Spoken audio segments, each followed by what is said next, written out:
Box office దగ్గర excellent openings ని సొంతం చేసుకుని మాస్ రచ చేసిన యంగ్ టైగర్ ఎన్టీఆర్ నటించిన latest movie Devara mixed talk తో కూడా ఓవరాల్ గా మంచి రికవరీని సొంతం చేసుకుని పరుగును కొనసాగించగా 6వ రోజు సినిమాకు నేషనల్ హాలిడే అడ్వాంటేజ్ లభించడంతో అన్ని చోట్ల అంచనాలకు మించి కలెక్షన్లు సాధించింది. తెలుగు రాష్ట్రాల్లో సినిమా మొత్తం మీద 8 నుండి 8.5 కోట్ల రేంజ్ షేర్ ను మినిమం వసూలు చేసే ఛాన్సెస్ ఉన్నాయని భావించగా ఫైనల్ లెక్కలు బాగుంటే 9 కోట్ల మార్కును అందుకునే ఛాన్సెస్ ఉన్నాయని అనుకోగా ఆ అంచనాలను కూడా మించిపోయిన సినిమా ఏకంగా 9.33 కోట్ల రేంజ్ లో షేర్ అందుకుని సెన్సేషన్ ను క్రియేట్ చేసింది. ఆల్మోస్ట్ వర్కింగ్ డేస్ తో పోల్చితే డబుల్ మాస్ ను చూపించే రేంజ్ షేర్ ను సాధించింది 6వ రోజున.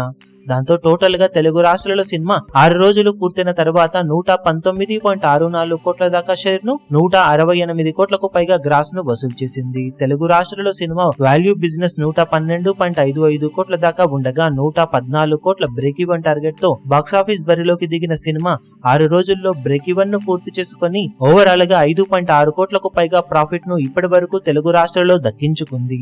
ఇక సినిమా మొదటి వారాన్ని డీసెంట్ ప్రాఫిట్స్ తో కంప్లీట్ చేసుకోబోతుండగా సెకండ్ వీకెండ్ నుండి దసరా సెలవుల వరకు సినిమా కలెక్షన్ల పరంగా ఇదే విధంగా జోరును కొనసాగించగలిగితే లాభాలు స్టడీగా పెరిగి ఓవరాల్ గా one of the most profitable movies లో ఒకటిగా సినిమా నిలిచే ఛాన్సెస్ పుష్కలంగా ఉన్నాయని చెప్పాలి. ఇప్పుడు ఇక సినిమా బాక్సాఫీస్ దగ్గర మిగిలిన రన్ లో ఎలాంటి కలెక్షన్లతో పరుగును కొనసాగిస్తుందో చూడాలి. ఈ వీడియో మీకు నచ్చినట్లయితే లైక్ చేయండి, షేర్ చేయండి, ఛానల్ ను సబ్స్క్రైబ్ చేయడం మాత్రం మరవకండి. ఏ చిన్న అప్డేట్ ను మిస్ అవ్వకూడదు అనుకుంటే బెల్ ఐకాన్ ను ప్రెస్ చేయండి.